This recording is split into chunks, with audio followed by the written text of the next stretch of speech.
जय अंबे विद्यार्थी मित्रों, जय अंबे ग्रुप ऑफ स्कूल ની અંદર આપ દરેકનું હાર્દિક સ્વાગત છે।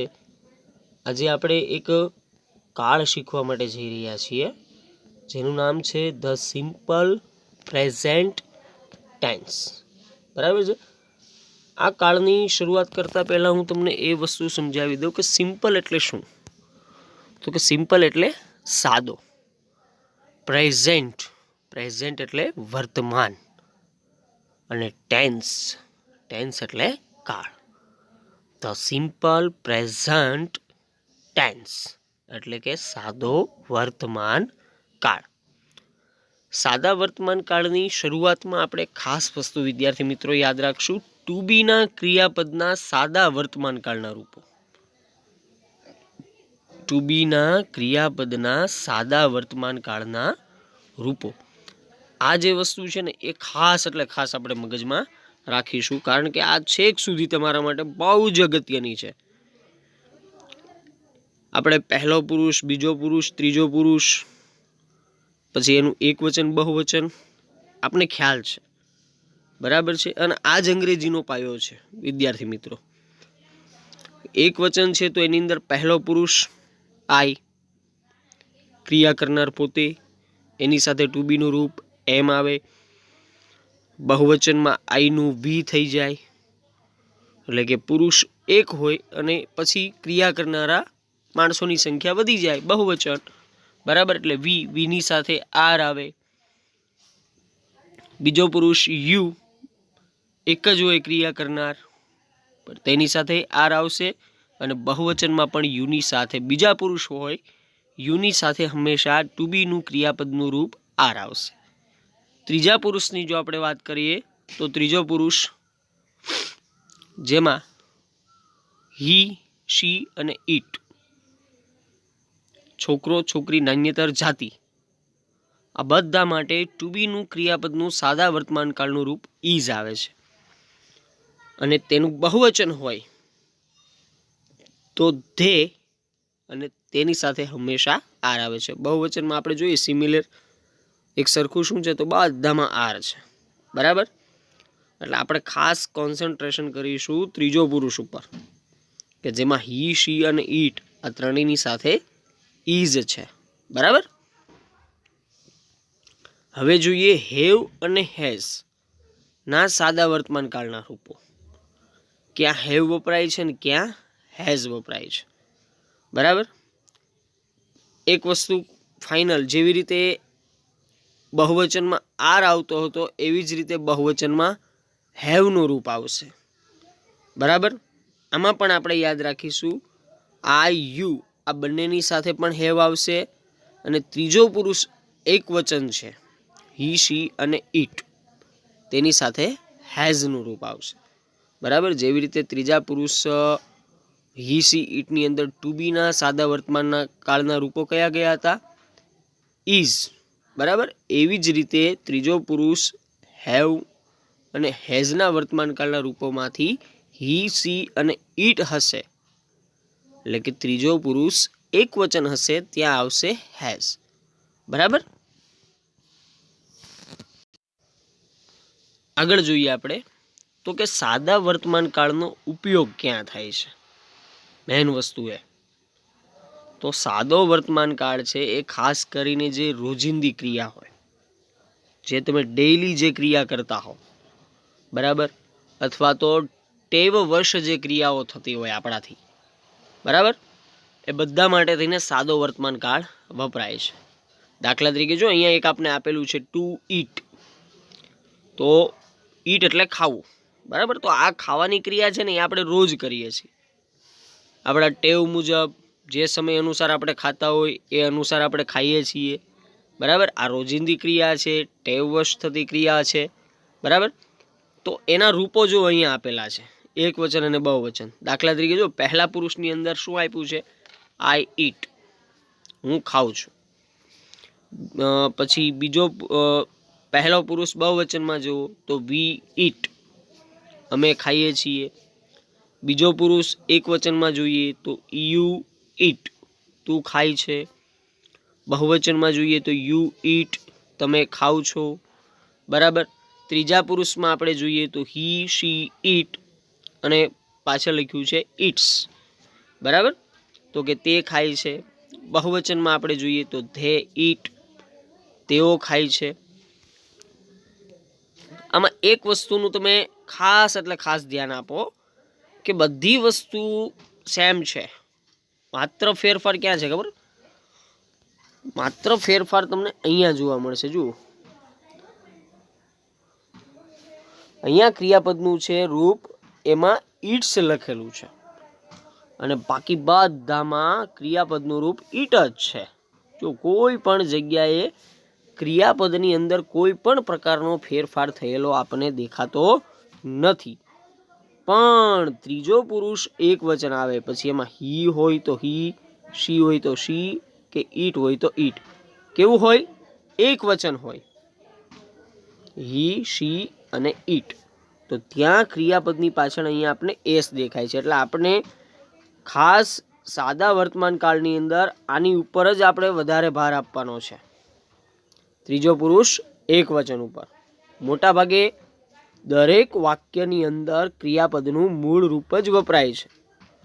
માત્ર, જો યાદ રાખજો, માત્ર ત્રીજા પુરુષ એક વચનમાં જ ક્રિયાપદને અંતે શું લાગે છે? તો ક્રિયાપદના અંતે એસ લાગે છે. જુઓ, આ એક ખાસ વસ્તુ યાદ રાખવાની છે. બધામાં કેવું રહેશે? ક્રિયાપદનું મૂળ રૂપ જ આવશે. ભાઈ ઈટ હોય તો ઈટ જ રહેશે, બરાબર. ક્લોઝ હશે તો ક્લોઝ જ રહેશે, સીટ હશે તો સીટ જ રહેશે. પણ ત્રીજો પુરુષ એક વચન હોય ત્યાં ક્રિયાપદને અંતે એસ પ્રત્યય લાગે છે. હવે આના પણ કેટલાક વિદ્યાર્થી મિત્રો નિયમો છે કે કઈ જગ્યાએ એસ લાગે, કઈ જગ્યાએ ઈએસ લાગે, કઈ જગ્યાએ આઈઈએસ લાગે, બરાબર.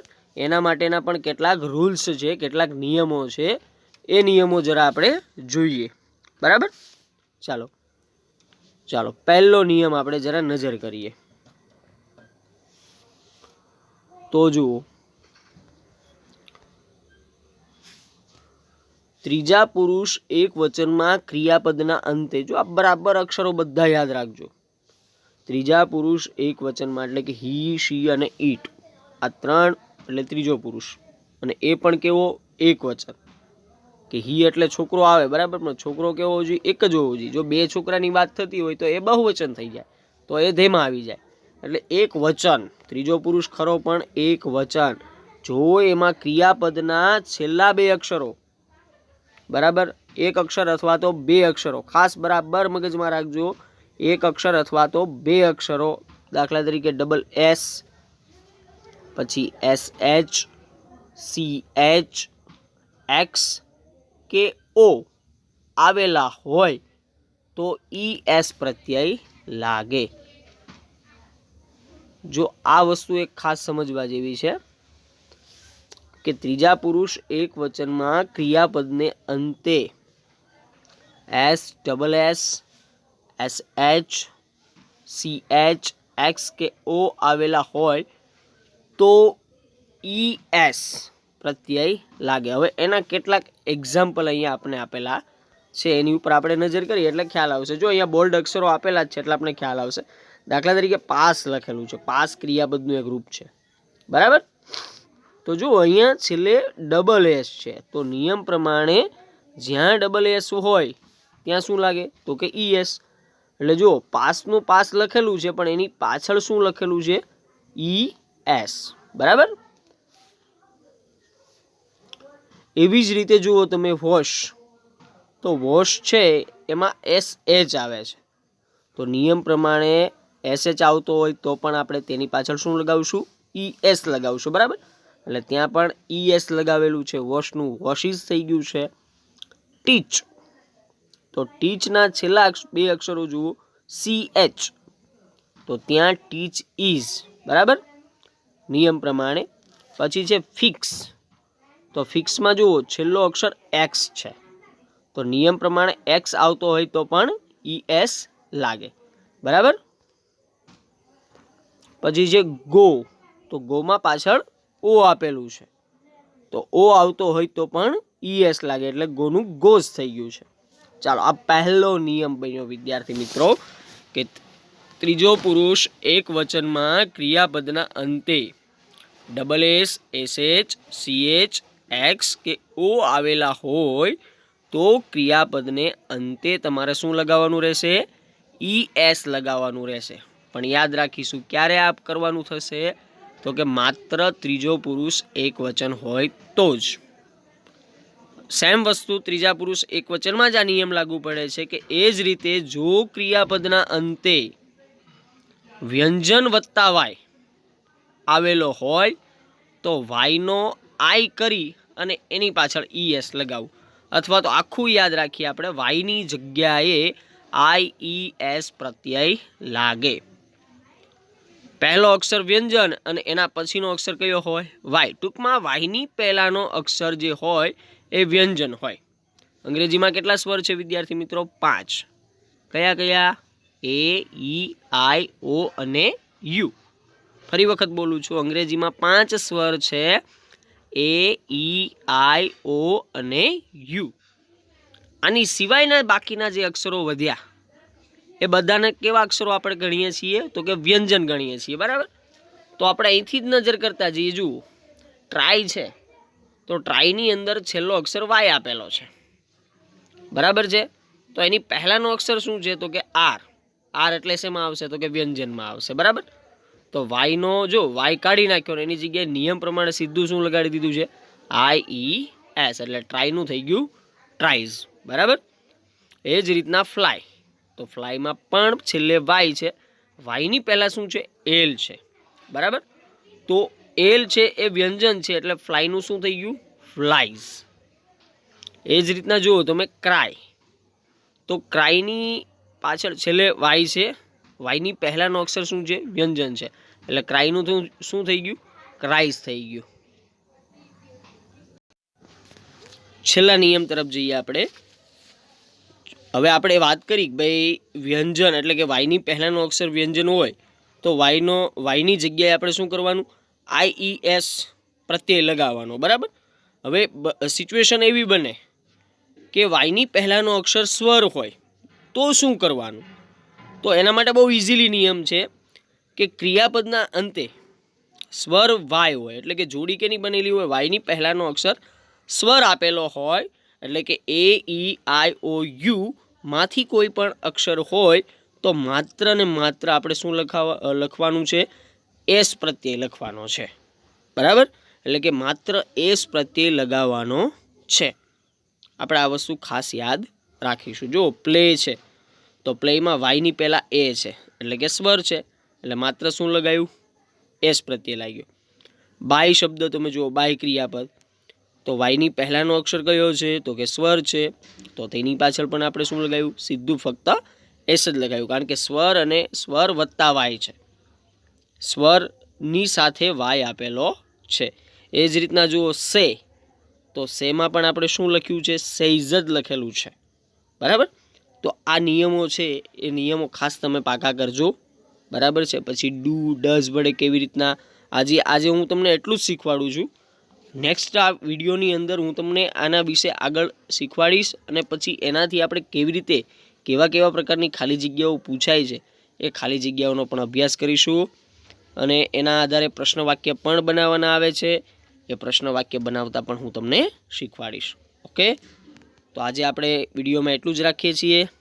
આવજો.